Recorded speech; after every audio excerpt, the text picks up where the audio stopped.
Allan, Karl, WorldRider checking in from, I'm riding my bike. That's right, but I'm not in some exotic country. My motorcycle's actually in Greece. I'm on the surrogate dock, or Dock 2 as I like to call it. And it's the bike I had to buy to film the pilots for the travel and cooking channels several years back. And I'm on my way to see something amazing. You know, I'm not in an exotic place, that's right. But here I am in California, North San Diego, and going to see some live music. So that's what you get when I'm not traveling around the world to some exotic places like Azerbaijan or Ukraine, Moldova, Ethiopia. Yep, you get living life, the good life. So when we're not traveling, we're here in North San Diego and eating great food, hanging out with great friends and family, drinking good wine, having great adventures playing pickleball, riding the motorcycle, and of course, seeing live music. So tonight, I bring you, we're going right now to the Belly Up Tavern there in Solana Beach to see Steve Earle. That's right, the legendary singer-songwriter who covers multiple genres, doing an acoustic solo tour, a retrospective of songs and stories from a 50-year career. Hey, if you haven't subscribed to this channel yet, and you like adventure around the world, and you love to live the good life, join me, because I would love to have you along. Live from Solana Beach, Belly Up Tavern, this is Steve Earle. I'll see you on the road. Wasn't sure I believed him, wasn't, trying to get my head around it. I'd lost a lot of confidence at that point, but a friend of mine, I was too broke to pay attention at that point, and a friend of mine, I was about to miss a Springsteen tour for the first time in my life, and a friend of mine offered, he had an extra ticket, and he took me out to see Bruce Springsteen, the E Street Band, Murphy Center in Murfreesboro, Tennessee. He walked out that night, he opened with Born in the USA, and a light bulb, like in the cartoons, appeared above my head. And I went home, and I proceeded to write myself an album.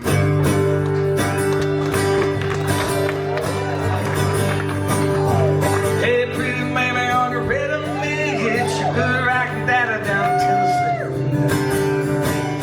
I'm just down off some Papa Santo, the radio blasting and the blood dog gone.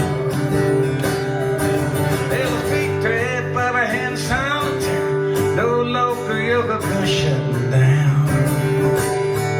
Me and the bars got this rig unwound. I've come 1,000 miles from a guitar.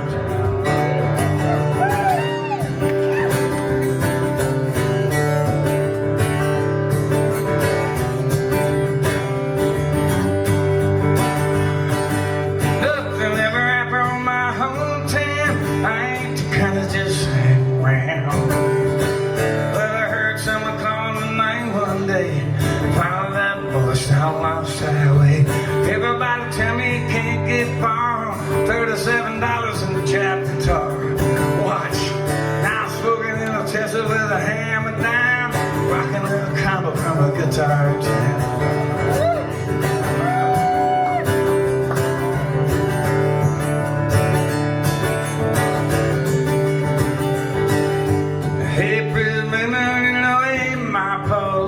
Steel bells on the asphalt. Wake up in the middle of the night and I just start stumbling in the restaurant. Wonder why I don't stop.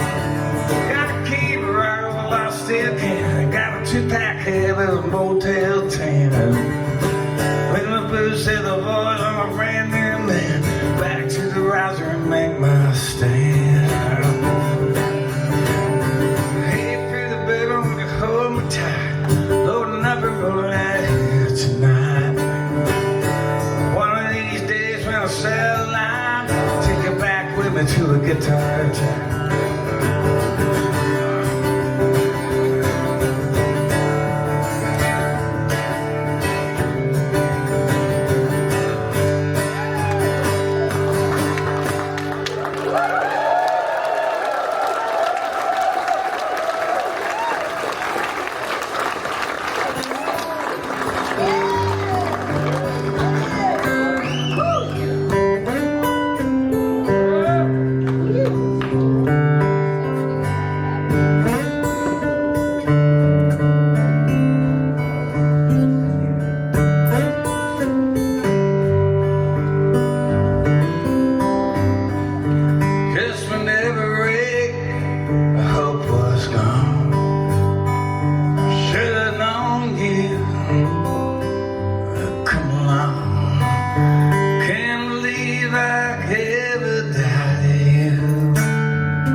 sure thing I have found. No matter what I do, I'll never lose my old friend, the blues. Let me hide my weary heart in you, my old friend,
the station on the interstate.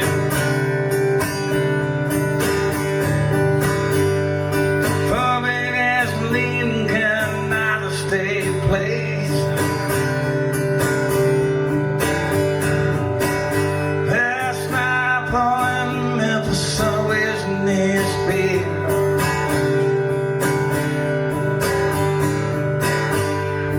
They don't even know there's a town around here now.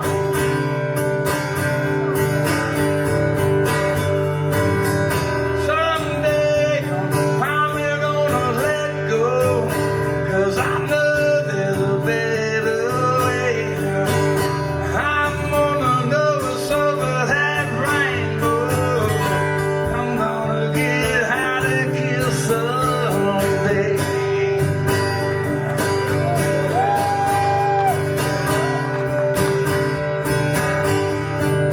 Someday.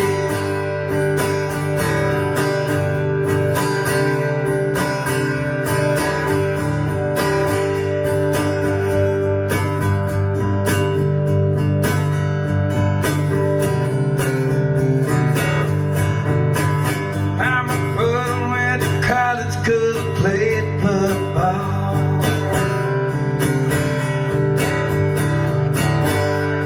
I'm still hanging and I'm a little bit small. I got me a 67 Chevy, she's low and sleek and black. Someday I put her on that interstate and never look back. Someday I'm gonna let go, 'cause I know there's a better way. I'm gonna know it's over that rainbow. I'm gonna get how to kiss someday. I'm gonna get how to kiss someday.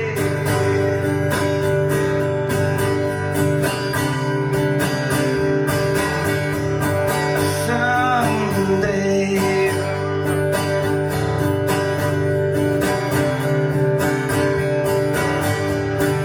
Someday.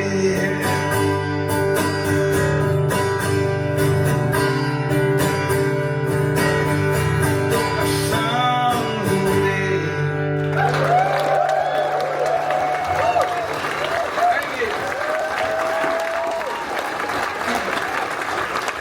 Thank you very much. So, that album did pretty good, and once I finally got one out there, but it was kind of a miracle, because the guy that ran MCA Records in Nashville did not want me on his record label, and the only way I got on there was Emery Gordy, who I'd known because he'd been in Neil Harris's band for several years, and he also produced some of those sides that I did for Epic Records, that first record deal. And then Tony Brown, who also had been in Emmy's band and Elvis's band. And he had an association with the Oak Ridge Boys and the publishing company I wrote for because he kind of came from gospel music in the first place. And by the way, Tony Brown will be inducted into the Country Music Hall of Fame in a couple of months. And Lyle Lovett and I will be there to serenade him because he signed us both. And he signed me, Lyle Lovett, and Nancy Griffith, kind of bam.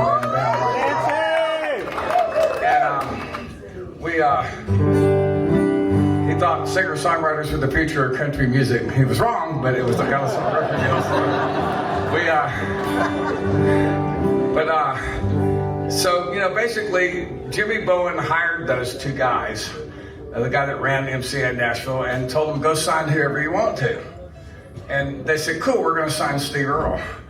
And he said, anybody but Steve Earle. And I think it was the rockabilly thing, because, that's where he came from, kind of. He came from Norman Petty's studio out there, Clovis, New Mexico. And I'd be pissed off, too, if I had the B-side of Party Doll, which Bowen did. But he didn't want me on the label, but the guys stood up for me, and I had to do a demo, kind of an audition. I did that. They signed me, we put the record out, and it did better than any of us expected. I was just glad to get a record out. But I actually, the first single was Hillbilly Highway, and it got to like 37 or something. I was thrilled. I'd never had a record anywhere near like that high in the charts. Bowen, not so much. And then second single was Guitar Town. And, we had press, and that was keeping us going. That second single kind of took off, which surprised me. I didn't really write it to be anything but something to open up the show and open up the record. But people kept calling, and the radio stations kept playing it. There came a point where the label wanted to pull my record so they could get another record into the playlist, because they only got so many slots at each label. That you can't take personally. That's just business. That happens. And this artist was more important than I was, much bigger deal. And they were told, no, we're getting phones on this, and we're going to keep playing it. So thanks to you guys, it kept going a little bit longer. And then Bruce Springsteen walked into Tower Records in LA, and he bought 2 albums. He bought Willie DeVille's first solo record, and he bought Guitar Town. And he told people that it was because he just liked the cover. And I was flattered because it's just a picture of me. But I have it on pretty good authority that his bass player, Gary Talent, told him about that record and that he should buy it. And but anyway, Bruce bought it. The kid that sold it to him told a buddy of his at Billboard magazine. It got printed the next week in the guy's column. And that week I sold 35,000 records, and I got booked on the Tonight Show. So, thank you, Bruce. And it was, and that's the Tonight Show starring Johnny Carson. That's how old I am. Yeah. So I suddenly had a career, and because that record did pretty well, I got to make a second record. Now the second record was just from jump, wasn't doing as well at country radio. It's kind of the same kind of stories, and we didn't really understand it, but we finally figured out that Bowen had decided he wasn't going to be made to look foolish, and that nothing was going to get on radio as far as he was concerned for that second album. So I had to come up with a little bit of a different plan. It was about staying on the road. And we were traveling all over the country, and we were going to Europe by that time. And I had a new publishing deal because the first album had done well. I could live on that, and I could pay the band with the stuff we took in from the shows. I found the cheapest bus I could find. And that year I had the experience of having an audience sing back a whole chorus of one of my songs.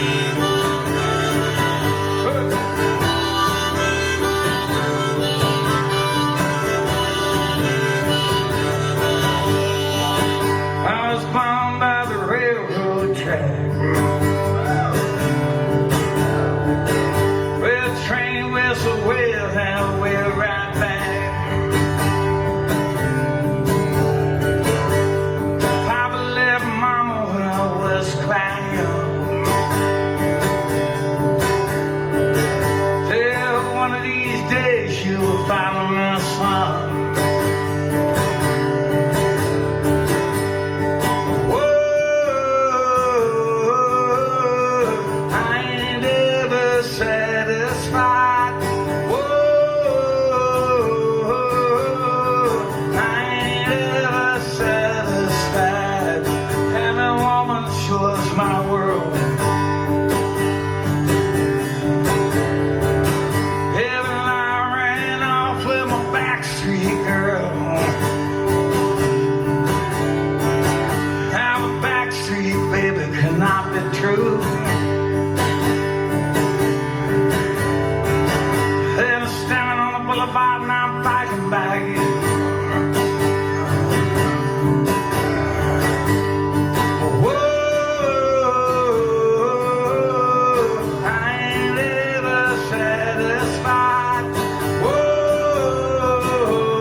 So,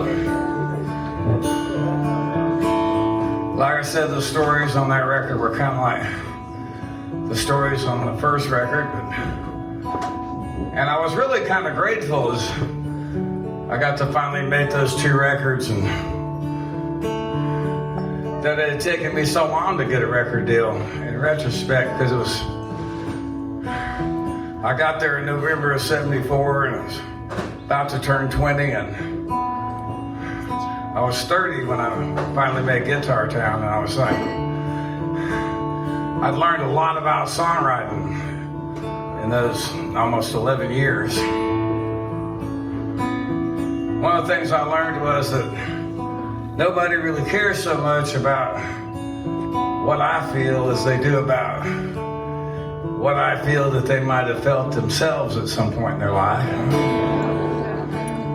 And I also learned that sometimes the best way to tell a story is just invent a character that's very different from yourself. Put yourself in somebody else's shoes. That was absolutely necessary when it came time to write this song, because I wanted to write a song about the culture in my high school, which was, I started high school in 1969, and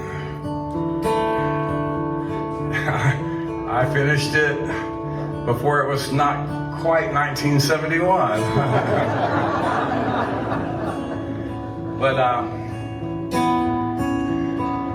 it was still pretty formative period in my life.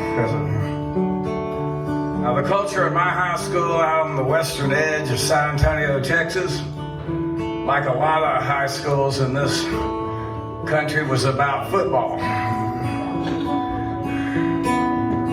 And Texas is really about football. Taylor High School in Taylor, Texas had Nautilus weight machines before the Dallas Cowboys did. That's a fact. My high school was kind of a segregated high school. I don't mean in the way we normally think about that. There was only 2 black kids in my school.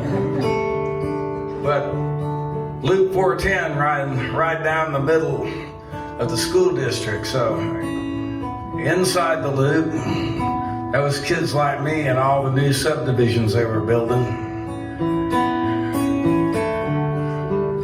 Got all our fashion tips from American Bandstand and hippie magazines.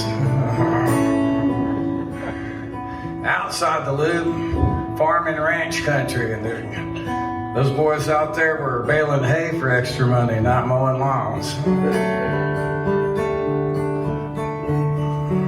About half of the football team came from out there, which made us pretty good.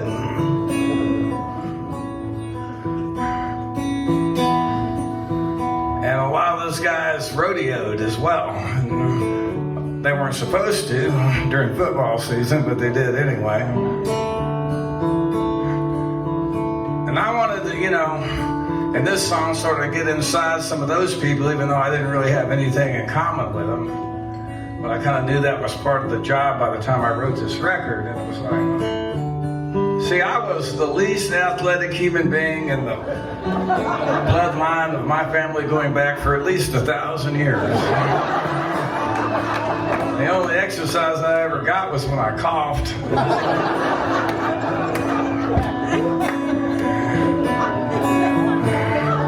And I had, long hair and cowboy boots, so I really pissed them off. And the football team, since they were cowboys and football players, they considered themselves to be double badasses, and they had to kick somebody's ass every day.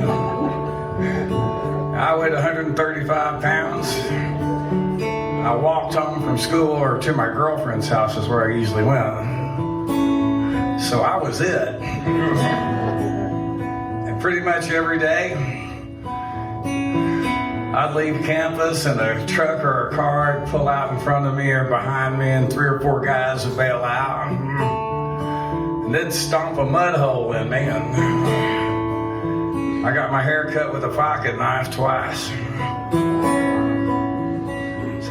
Some people would pay really good money for those haircuts that I got back then nowadays.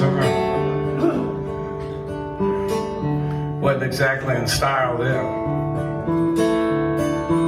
But finally, a guy on the football team decided that what was happening to me wasn't fair. His name was Bubba. And Bubba started materializing just as I left campus and escorting me to my girlfriend's house every day. And my understanding is that after a while, he made an announcement before practice. He made it clear to his teammates that I was off limits. And my life improved drastically after that.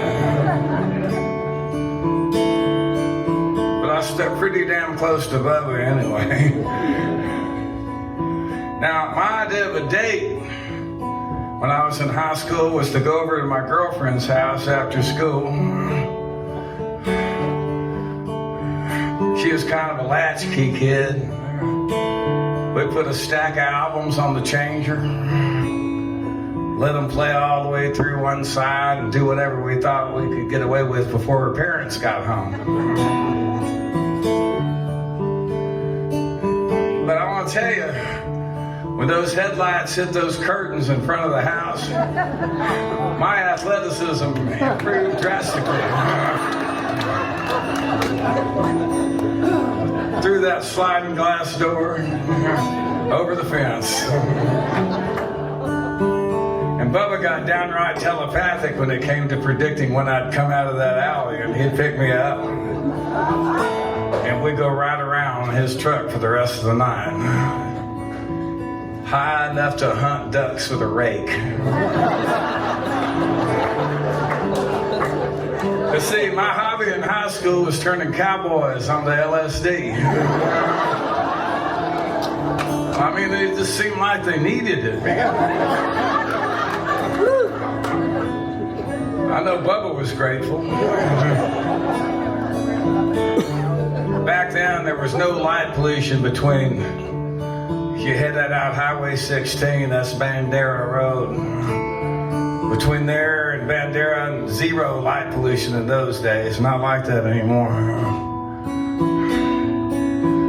And we'd be running out there, and we'd figure out after a while that we were a danger to ourselves and the population at large and livestock.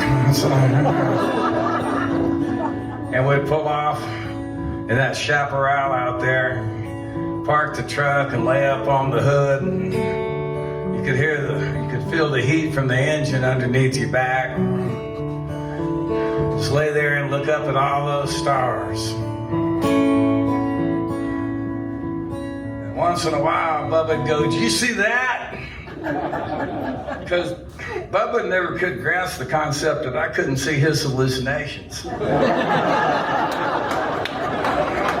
tried to explain it to him, but eventually I just, "No, Bubba, that one's yours."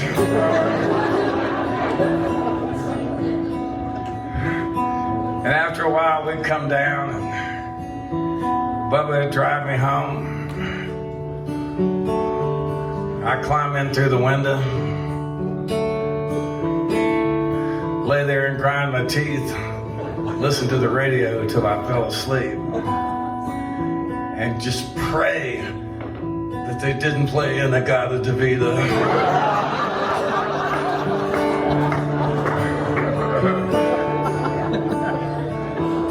Now, I have no idea where Bubba is today.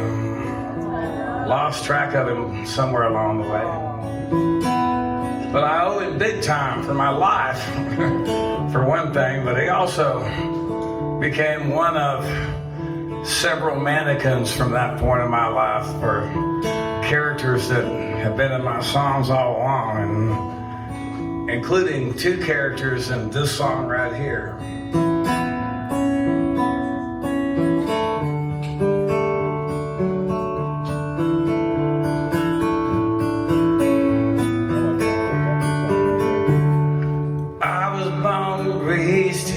This town's my town, everybody knows my name. Ever since the glass plant closed down, things round here never been the same. I got me a good job, alright, but some nights take me to another time. Back when I was number 29.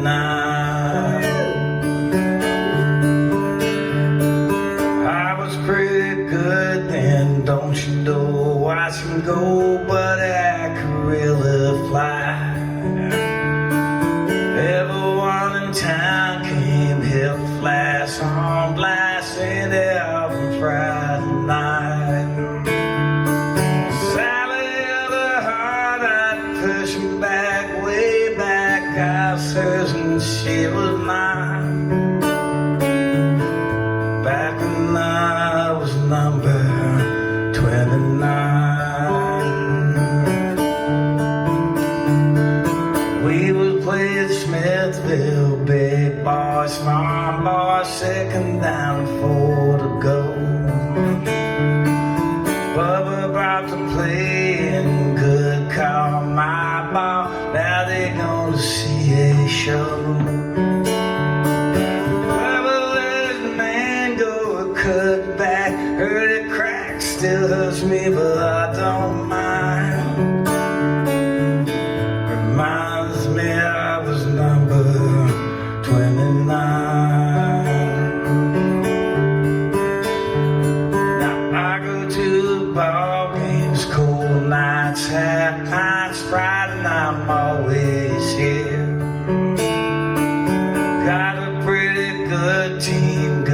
lost strong boys, district champs the last 3 years.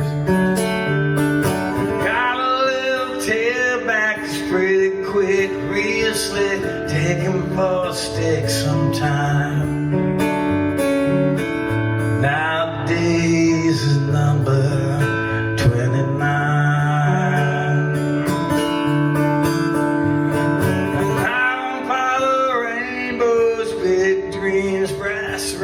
I've already captured mine. Back when I was number 29.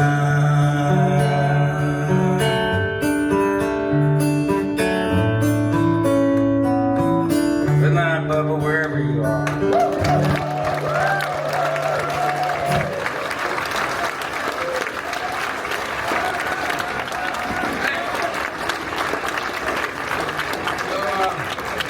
Now I'm proud to say that gene didn't breed true. My kids were fairly athletic. And my grandkids, my granddaughter is, she's playing hardcore Texas fast fit softball, and she's gonna get a scholarship. And a robotics scholarship. She's pretty smart. And so between the two of that, I think my son dodged that bullet. And my grandson, her younger brother is 10 years old and throws a baseball 50 miles an hour. And that's something serious when he gets older. And I just hope nobody hurts him. But right now his dad's his coach, so I think he's okay. And both of them wear number 29.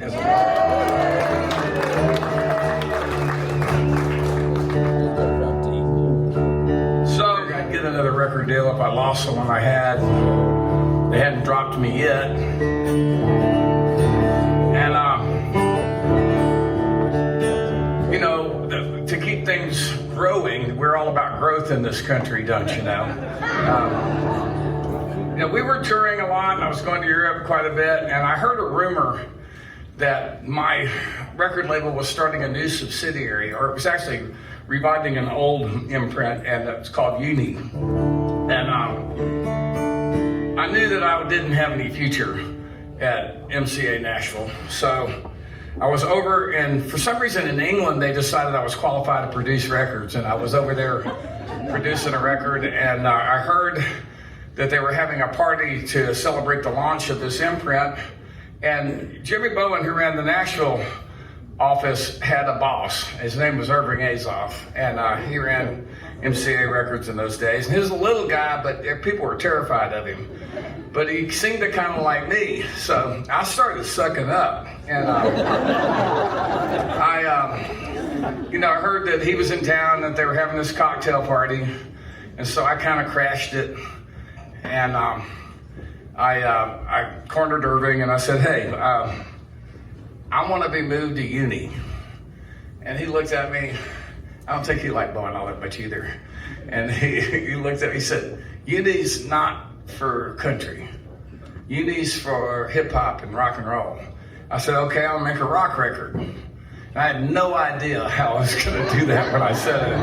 But I knew that 182 miles almost exactly from where my house in Tennessee is, there is a recording studio called Ardent. And there had been Led Zeppelin records made there, and a lot of ZZ Top records, and by that time REM records and Big Star records. And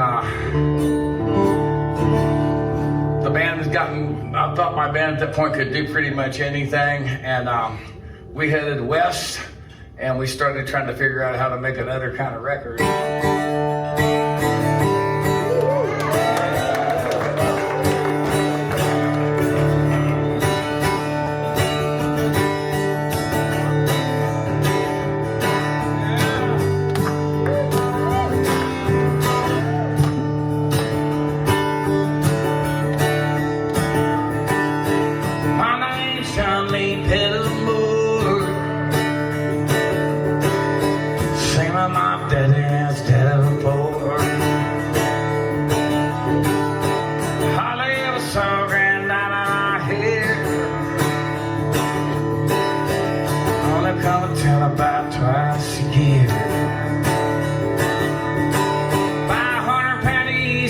copper mine. Everybody knew it made moonshine.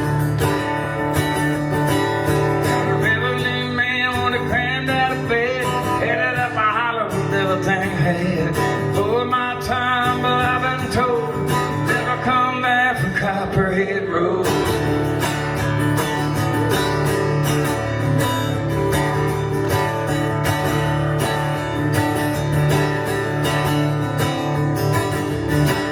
Now that I run on the skin of Belly Up Tavern, while that ocean at the laces light. Sheriff painted on the side. Shot a coat of primer and I looked inside. Well, I hit my mark and tore the engine down. I still remember that rumbling sound. And then the sheriff come around in the middle of the night. Heard mama killing the somewhat right. In a weekly load, smell of whiskey burning on Copperhead Road.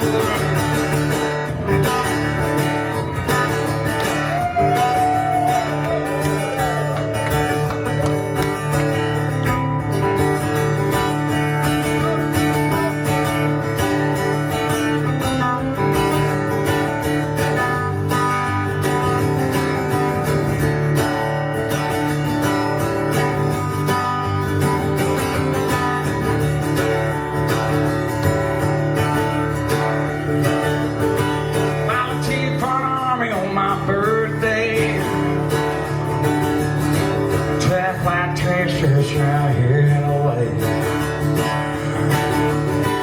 Come to duty in Vietnam. I come home with a brand new plan. I'll take sheep from Colombia and Mexico. I'm feeling a holiday on Copperhead Road.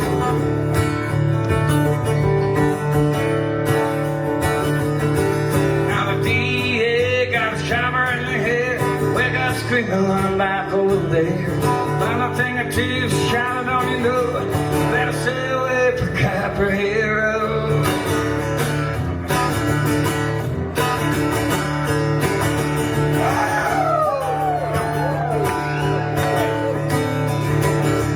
Copperhead Road.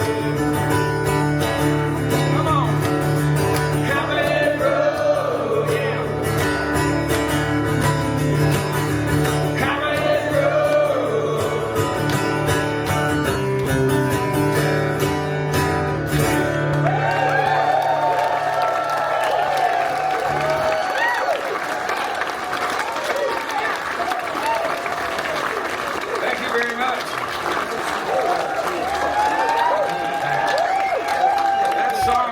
It's like, you know, when I came back after my, you know, life got interrupted and you know, I thought all that stuff would be gone and I'd be completely forgotten about. And then the internet comes along shortly after that and people start sending me YouTube videos of college girls in their underwear dancing to that song. Fuck me.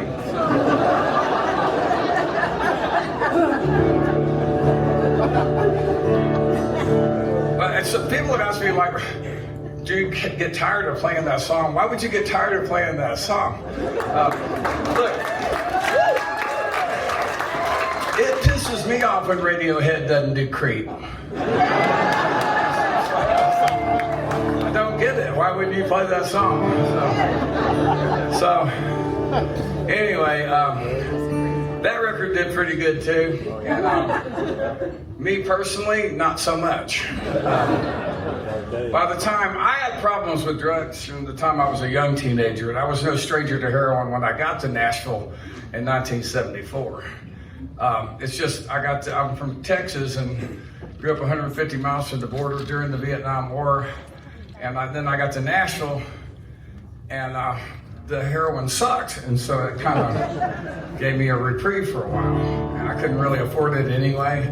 I basically drank whatever Guy and Susanna Clark drank when I first got there. And then, you know, eventually I started making records and making a lot more money and going to places where the dope didn't suck, like here. And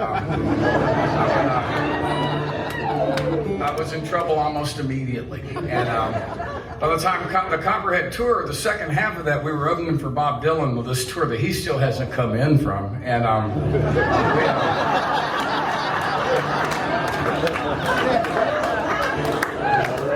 he's a bad motherfucker, man.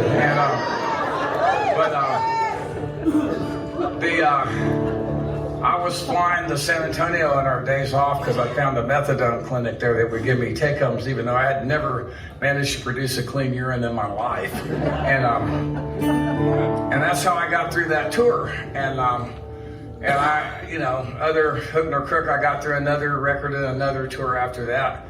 But, you know, I'm not ashamed of any of the songs that I wrote or those records, but I do have to admit that the material was getting darker.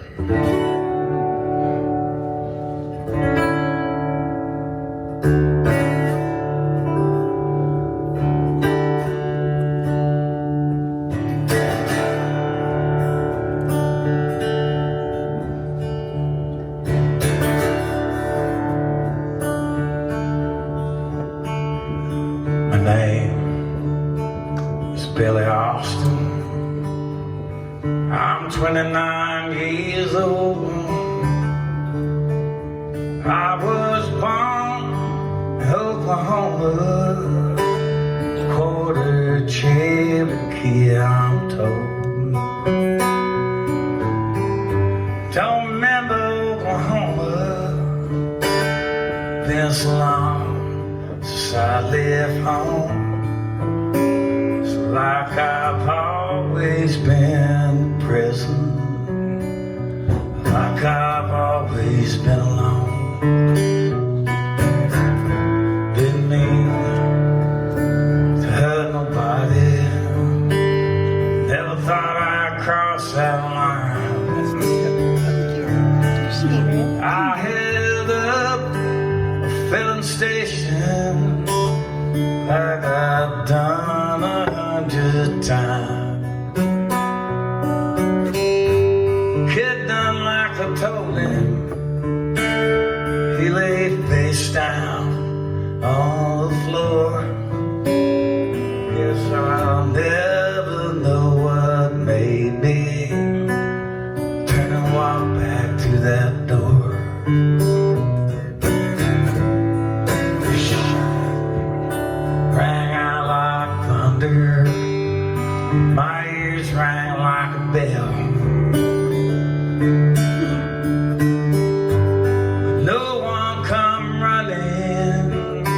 So I just called the cops myself.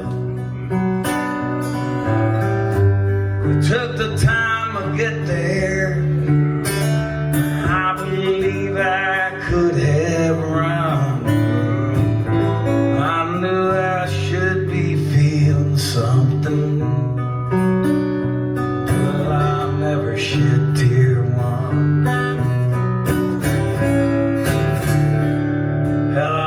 Made the papers, so I only killed one man. But my trial was over quickly, and the long hard wait began. My court-appointed lawyer could not look me in the eye. Stood up, closed his briefcase, and they sentenced me to die.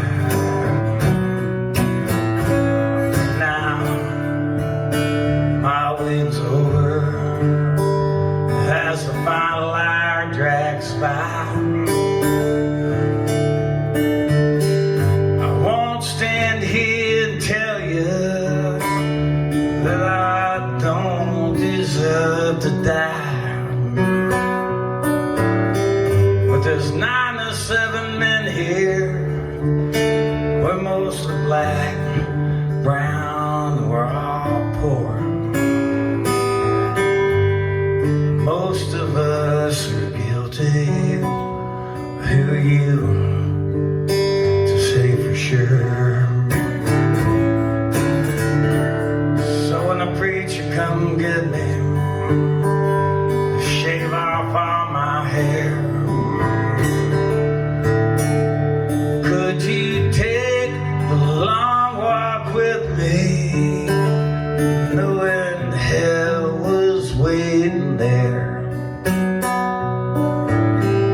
Could you pull that switch yourself, sir, with a sure and steady hand,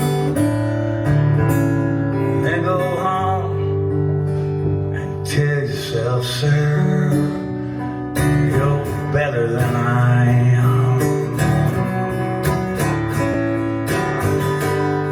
Name is Billy Austin. I'm 29 years old. I was born in Oklahoma, quarter Cherokee, I'm told.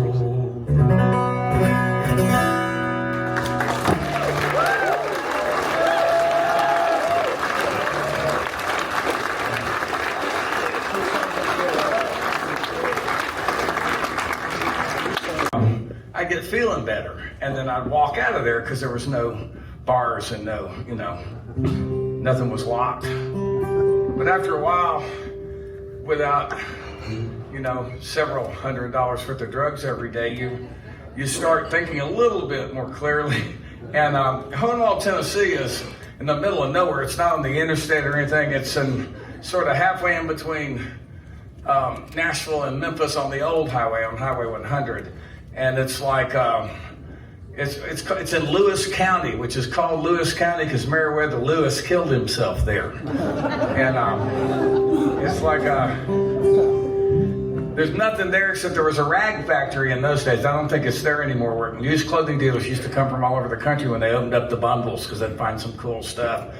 And then the other side of town, there was an elephant sanctuary. This woman had a farm and she started taking in like circus elephants and elephants that zoos that had closed, and it's a rescue program for elephants. So what I finally figured out was that the Hohenwald police don't do anything but sit there and wait for people to walk out of Buffalo Valley, because about half of us were inmates. And if the cops in Hohenwald got you, you didn't go back to treatment, you went back to jail. And if you go the other way, you run into a fucking elephant in Middle Tennessee. If you're not prepared for that, like detox is pretty psychedelic too, but not in a good way. So, it's like you go right back to the treatment center any way you look at it. So finally I figured out I wasn't going anywhere. And I started to listen, and I decided I didn't want to die. And I finished that program and I went back to jail for a little while. And that was, it'll be 31 years this September 13th, which the day I went to jail. And I've been clean ever since. Now, it's, people used to ask me, were there guitars in jail? I was like, no, that's just in the fucking movies. And in Buffalo Valley, there was a guitar, but everybody was allowed to use it except me. And that was just something that my counselor decided. But then the last week I was there, they let me have the guitar. I hadn't written anything in 4.5 years. And as soon as I got my hands on the guitar, I wrote the first song I ever wrote sober.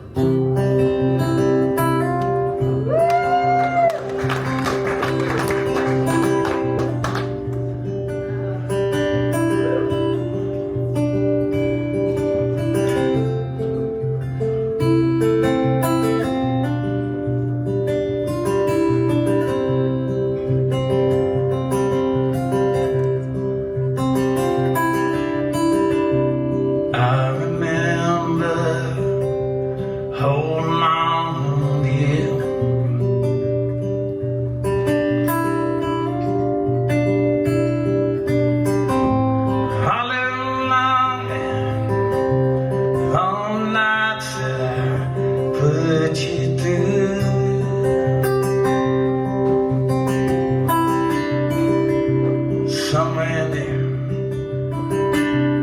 sure I made you cry.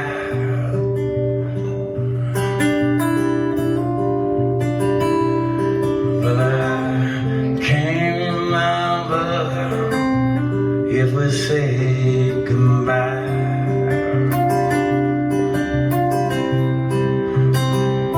But I recall our loving last night in Mexico. One place I may never go in my life again.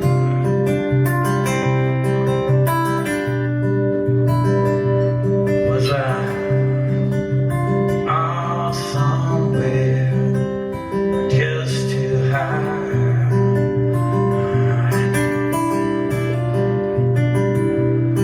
But I can't remember if we said goodbye.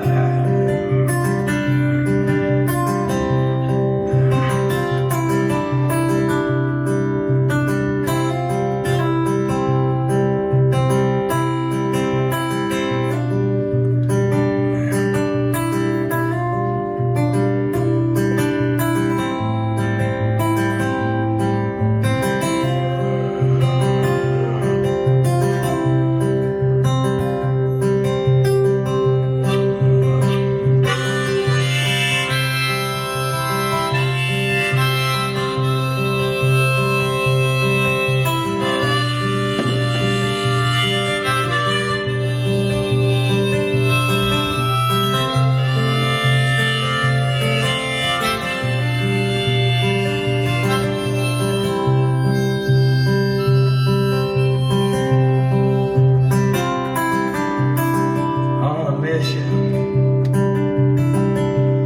every now and then.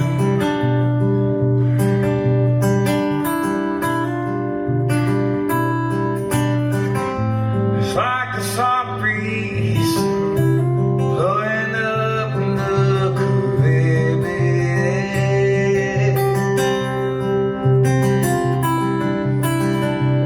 Most Novembers I break down and cry.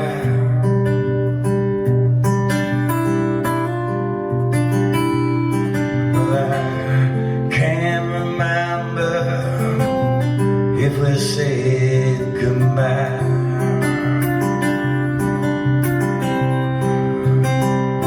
But I recall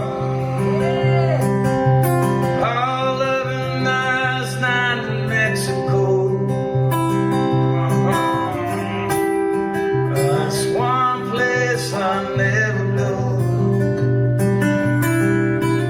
in my life again.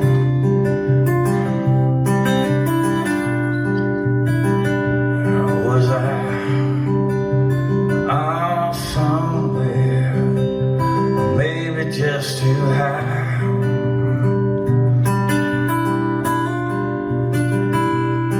But I can't remember if we said goodbye.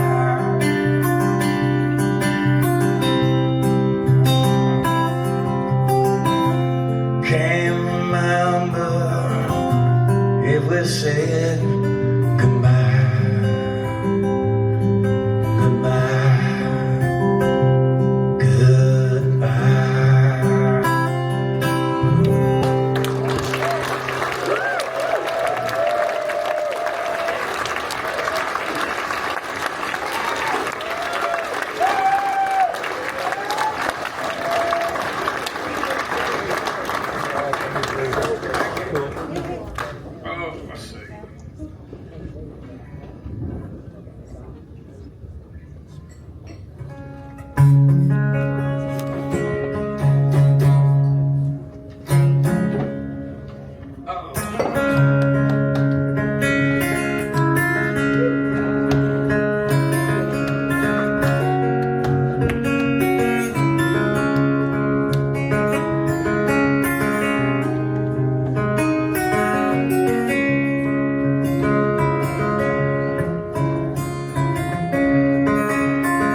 was just to ease my pain.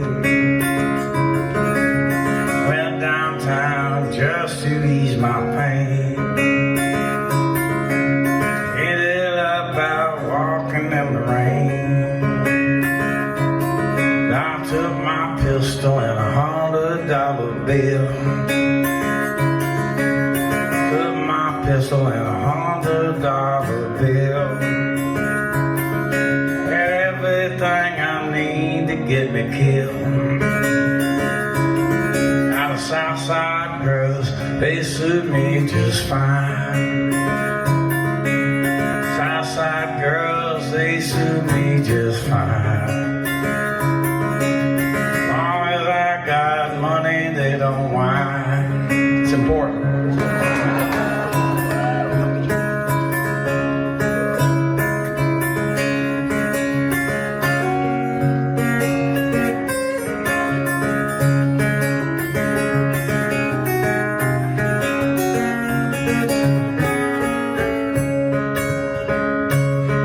Now the devil lives on the street, I swear.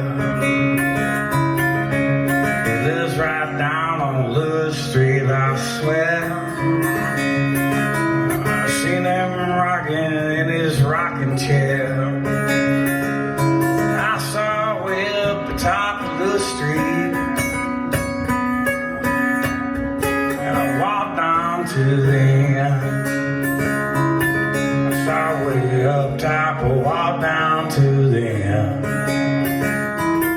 I go way down bottom, y'all, and I'll come back up again.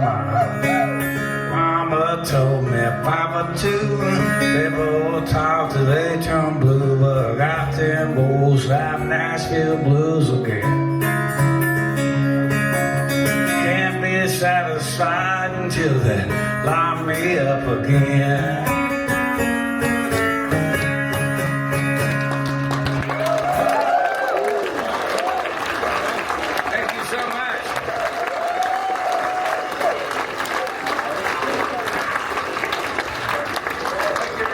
That's a pretty good song. I'm proud of that song. I've sung it all over the world.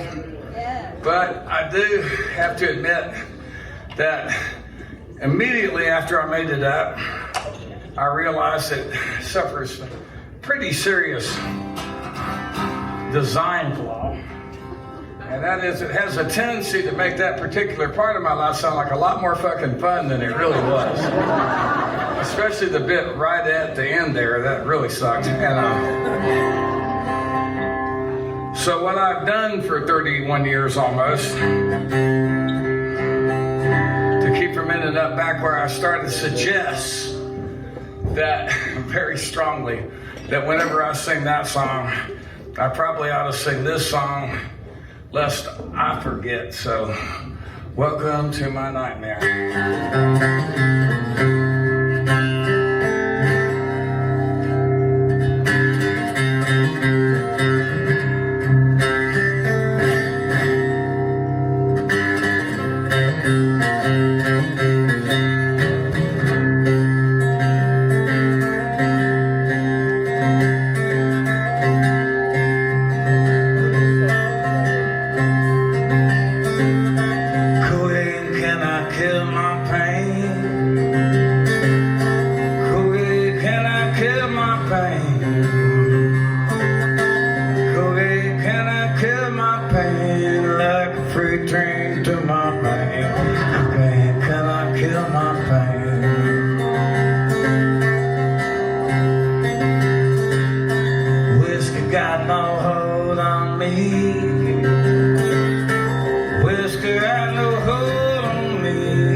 the thing, and on to get the darkness spring. And watching on the thing.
highway, rules are still the same.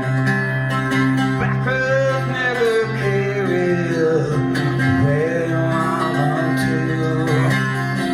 You just stand there with them old transcendental blue.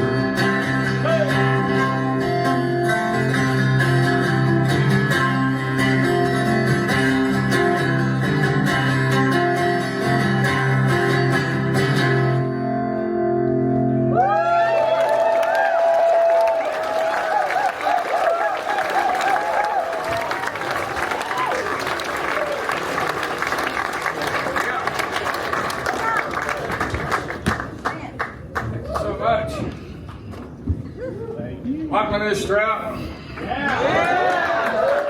you can't have one because you got to be a member of the Grand Ole Opry to get one of these. You can get the guitar though. This is a guitar me and George Green came up with. You can only get them at Green Guitars in Nashville. But I was trying to come up with something like another artist's guitar I had that was kind of expensive, and I wanted one that was a little bit more affordable and tougher, more roadworthy. So this one's kind of all mahogany, and I'm pretty proud of it. You could have intimidated the hell out of me because bluegrass is tough. It's the closest thing to it is bebop. It's like great musicians like finishing each other's sentences, but there are these songs and stories involved in it which intrigued me. And I finally got up the nerve in 1999 I started hanging out the station on Tuesday nights, a thing they call the Sidemen, where anybody in any bluegrass band in the business is down there sitting in on Tuesday nights if they're off the road. And it became Bluegrass Boot Camp. And I finally talked the Del McCoury Band into helping me out, and I made a record called The Mountain.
this mountain my home.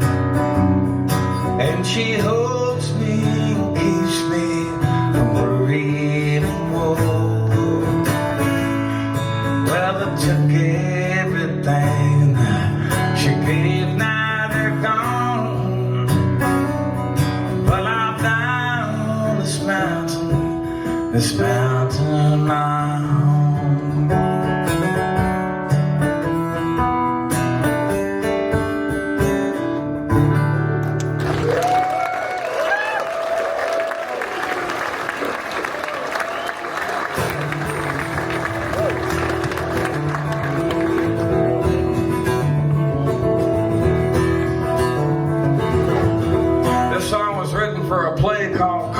That went up at the Public Theater in New York City a few years back.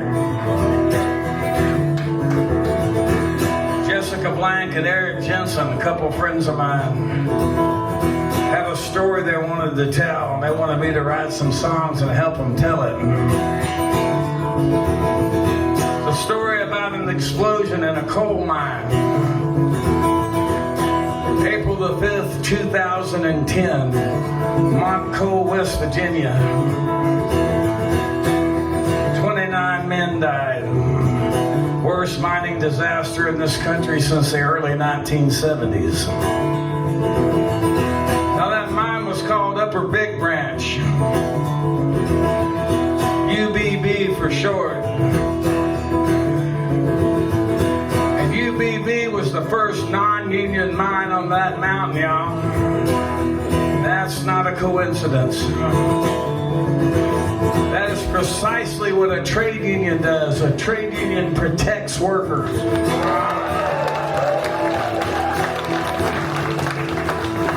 Now, if you were up really early on the morning of April the 6th, UBB was national news for about 30 seconds.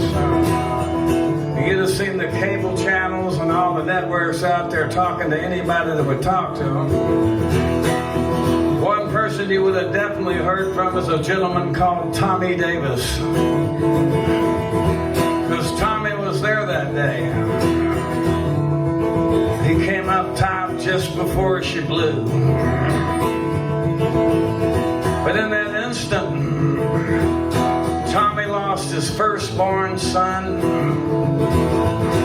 his big brother, and his nephew, who's 24 years old. So Tommy was talking, because Tommy was angry.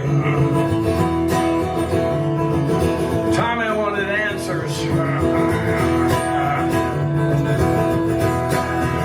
Look me in the eyes when you're talking to me. I want to see in your soul when you lie. Don't try and tell me that you couldn't foresee what everybody reckons was a matter of time. Goddamn right, I'm emotional. I ain't nothing but a man. Hell yes, this is personal. Before you leave here, you're gonna understand. It's about fathers. It's about sons. It's about lovers waking up in the middle of the night alone. It's about muscle. It's about bone. It's about a river running thicker than water, and it's about blood.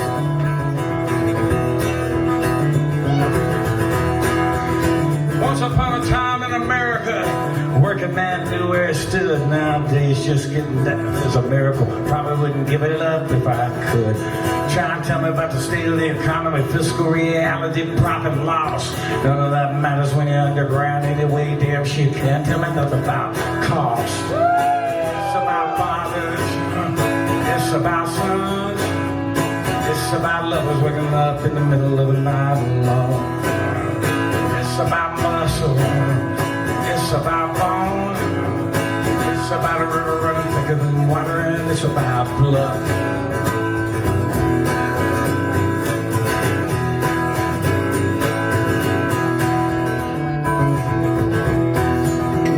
Tell you yourself it was an accident, isolated incident, part of the job. Yeah, we'll tell that to the families, kids without daddies, tell it to God.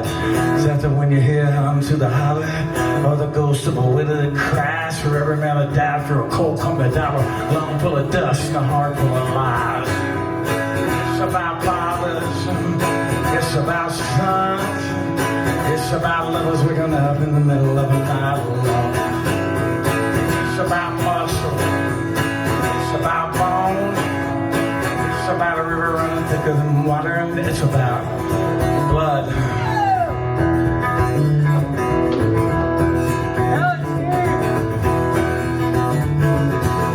It's about Pee Wee Acord, Jason Atkins, Chris Bell, Greg Brock, Kenny Chapman, Robert E. Clark, Timmy Davis, Corey Davis, Michael Lee Ellswick, William Griffith, Stephen Hara, Dean Jones, Richard K.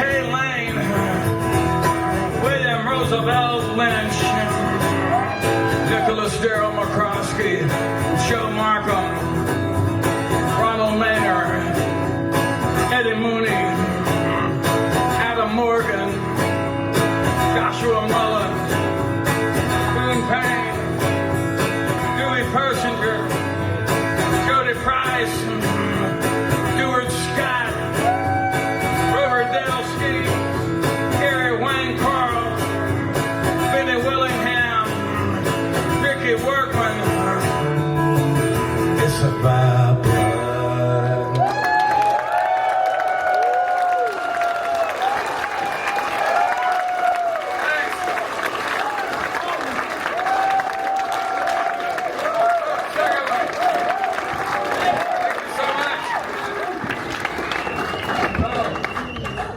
Wait a minute. Thank you, Steve. This is my water bottle. We haven't had single-use plastic on this tour in about 10 years.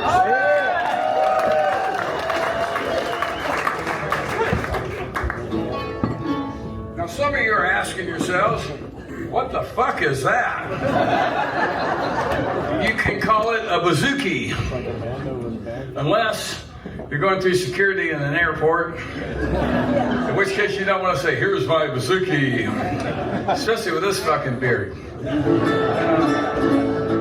It's you can say octave mandolin, which is also correct in that case, and I do.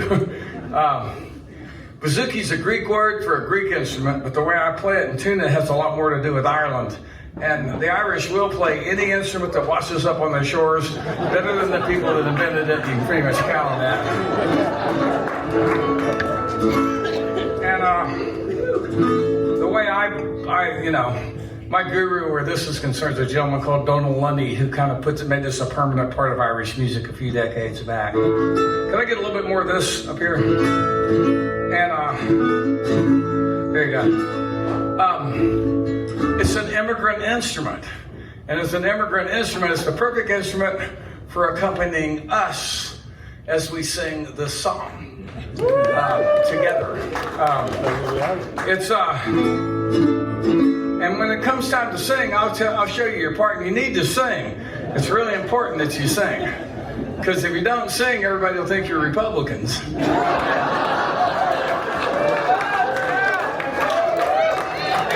Republicans, everybody will know you were here. So it works out better, and it probably always has if we all just sing together and can't tell each other apart. You know what I mean? I live in New York City, and I live there on purpose. I went to do music for theater, and I'm working on a musical that's intended for Broadway now. After a couple of plays that off-Broadway things that I've done, it takes a long time and. It's hard work, but I love the city. I used to go to New York to chill out after tours. I've always had sort of an affinity for it. I fish with the fly rod, so I see lots of beautiful places. I'm not going to be the guy that post-COVID Rue moves to one of those beautiful mountain towns or one of those coastal towns permanently, I'm gonna go and spend my money like I always have and go the fuck home. And I need the culture anyway. I need Major League Baseball and live theater, y'all. I just do. So,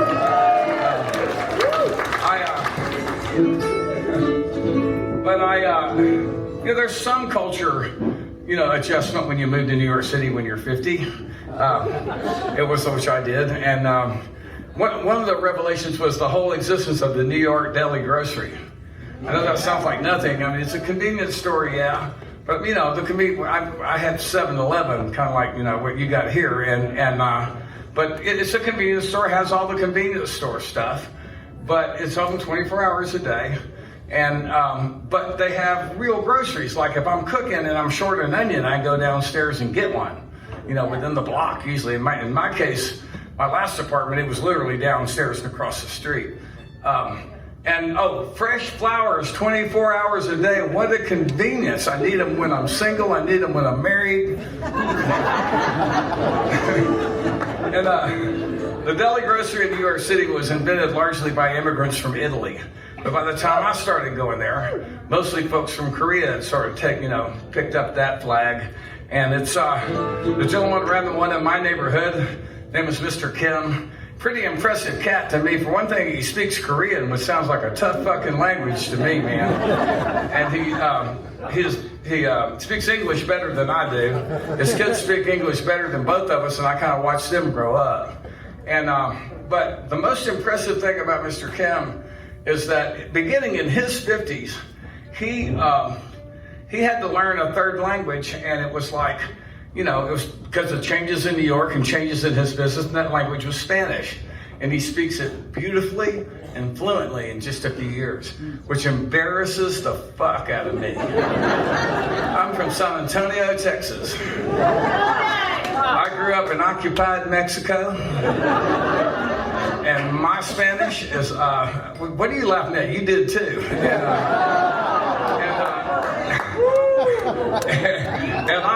My Spanish is I can order from a menu, I can shop, I can cuss a little bit, and I know when to run, and that's pretty much it. And that's no excuse for that. Now,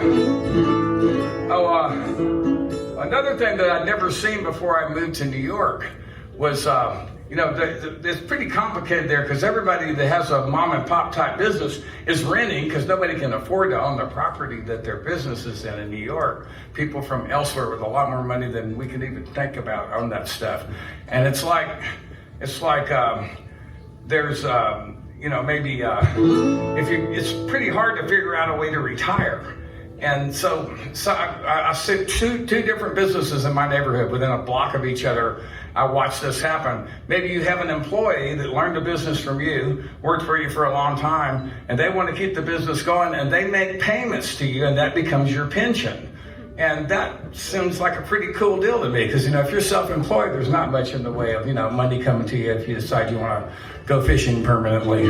But and that's definitely what Mr. Kim's going to have to do, because one kid went to Harvard, one went to MIT. They ain't coming back to run the fucking grocery. And see, that is America.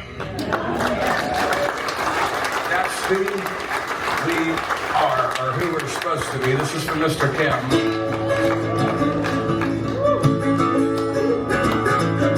Get ready to sing.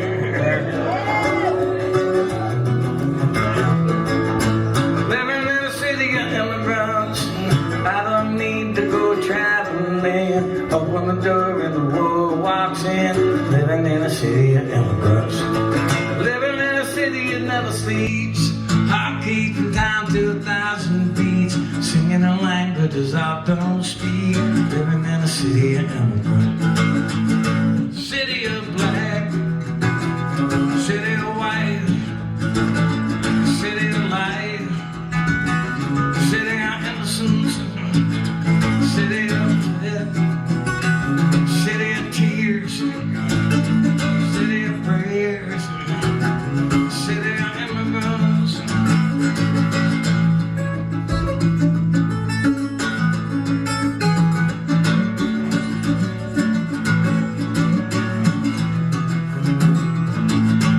Living in a city ship that touched the sky and then tumble back down to earth again. Living in a city that never quits. Living in a city where streets are paved with good intentions and a people's faith in a sacred promises that you made.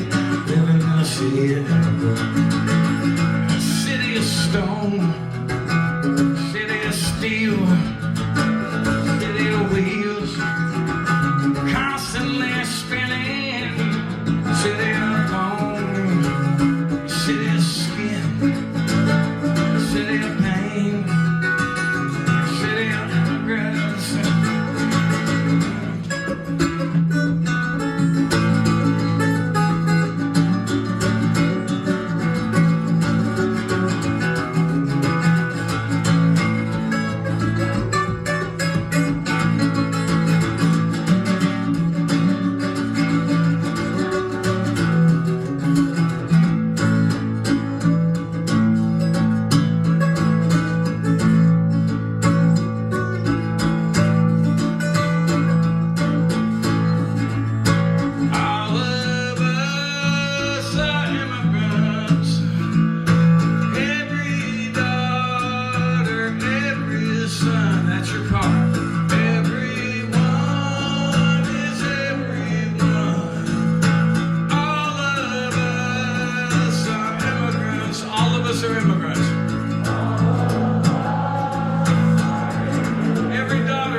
Belly Up Tavern, Solana Beach, August 5th, 2025. I hope you enjoyed the show as much as I did being there live, and of course me capturing that. You know, I used both my Osmo Pocket 3 camera and a little bit of footage that I blended in with the Canon R6 Mark II.